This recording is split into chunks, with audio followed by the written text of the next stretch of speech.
मराठी बाणा, लढूया मराठी अस्मितेसाठी. आपला आवाज, आपली वृत्तवाहिनी.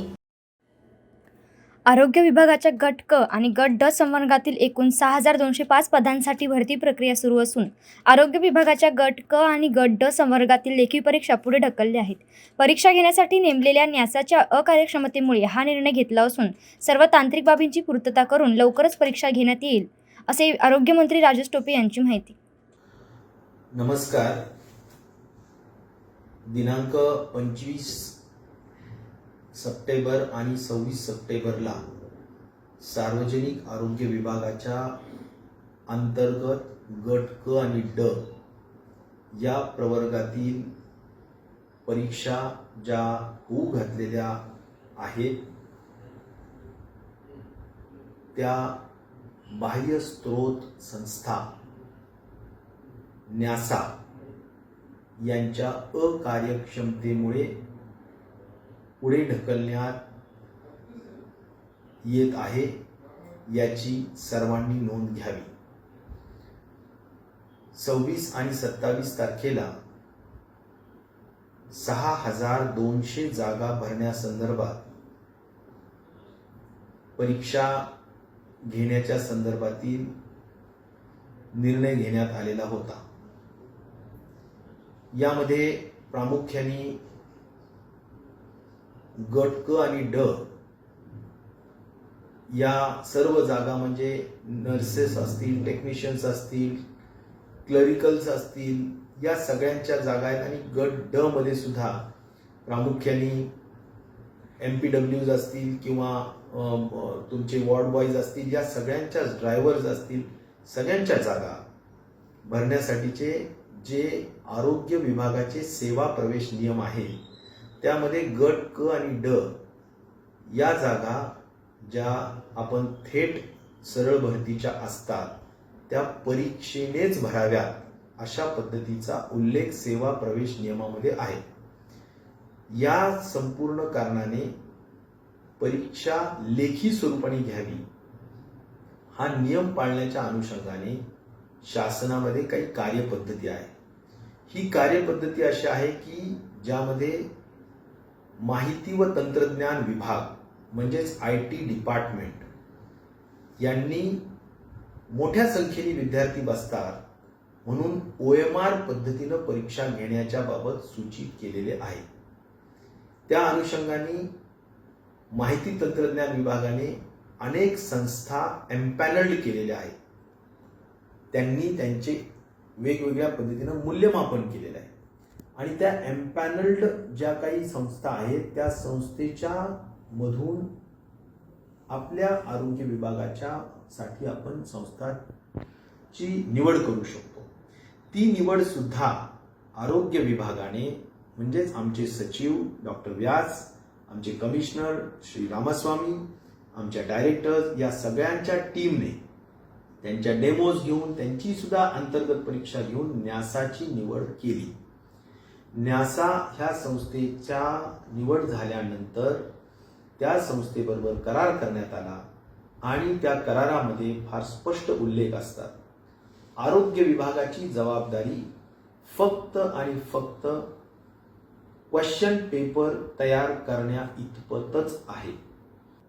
न्यासाच्या बाबतीतली जबाबदारी म्हणजे आरोग्य विभागाने तयार केलेले प्रश्नपत्रिका त्याची पूर्ण छपाई व्यवस्थित करून घेणे, त्याच्या तेवढ्या प्रती तयार करणे, त्या एक्झामिनेशन सेंटरपर्यंत पोहोचवणे, त्यांचे हॉल तिकीट्स तयार करणे परीक्षार्थ्यांची, संपूर्ण महाराष्ट्रामध्ये ज्या ज्या जिल्ह्यांमध्ये परीक्षा होत आहेत तेवढ्यासाठी लागणाऱ्या परीक्षा केंद्र तयार करणे, त्या केंद्रातली अंतर्गत व्यवस्था बघणे म्हणजेच त्यांची सिटिंग अरेंजमेंट आहे का नाही, त्यांना त्या ठिकाणी पूर्ण त्यांचे स्टिकर्स लावलेले आहेत का नाही, प्रत्येक रूममध्ये त्यांचे नंबर्स टेबलवर लिहिलेले आहेत का नाही, ते जे इन्व्हिजिलेटर्स असतात शाळेमध्ये त्यांची व्यवस्थित ट्रेनिंग झालेली आहे का नाही, जेवढे आवश्यक इन्व्हिजिलेटर्स आहेत, जेवढ्या रूम्स असतात तेवढ्या रूम्समध्ये तेवढे इन्व्हिजिलेटर्स आहेत का नाही हे तपासणे.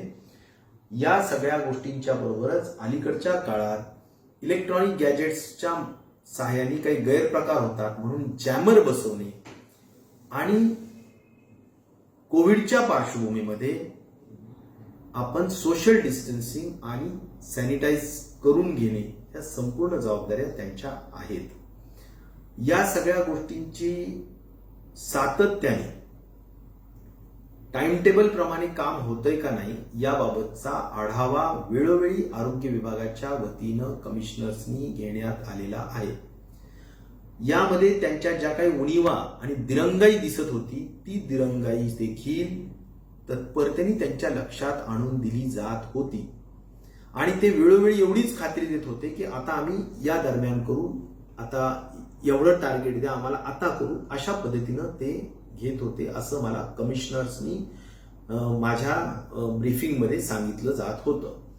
या सगळ्यांच्या नंतर मुद्दाम मी स्वतः सुद्धा 23 तारखेला म्हणजेच काल स्वतः मी देखील एक टोटल आढावा घेतला आणि त्यांना अल्टिमेटम दिलं की कुठल्याही परिस्थितीत आपण काल संध्याकाळपर्यंत सगळ्या व्यवस्था झाल्या पाहिजेत.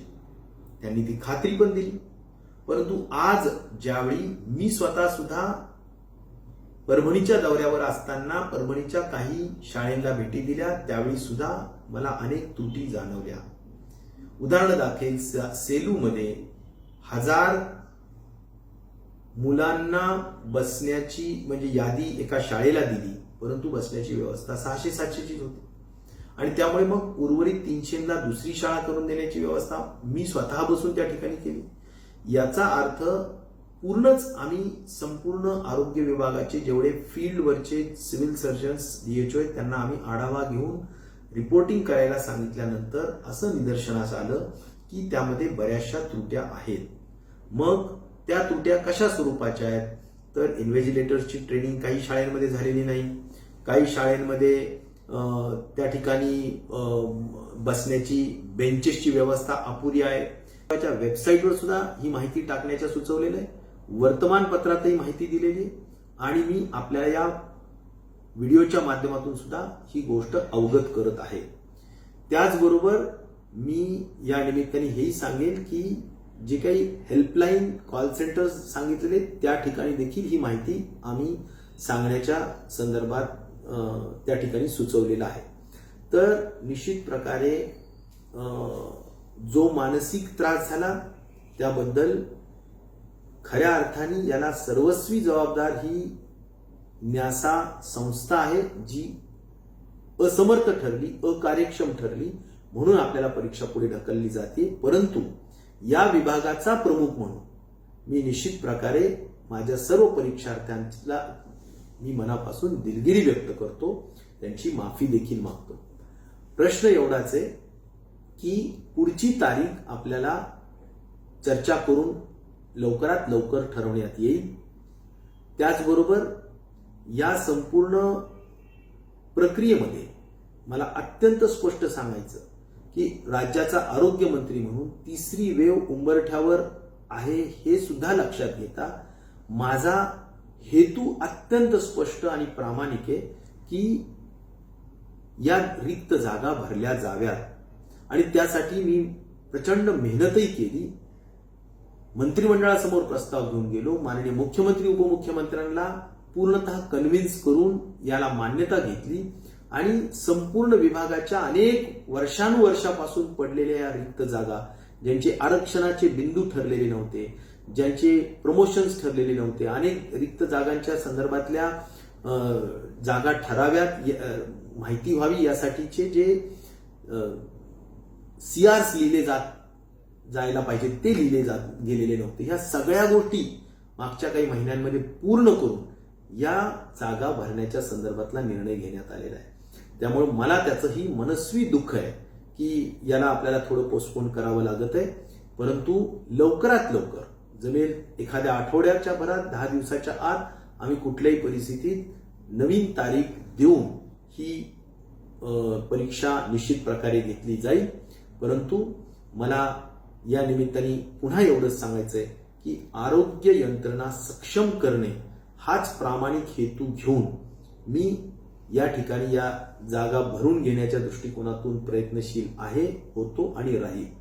त्यामुळे जरूर जो काही मानसिक त्रास आपणा सर्वांनाच झालेला असेल त्याबद्दल पुन्हा एकदा दिलगिरी व्यक्त करतो.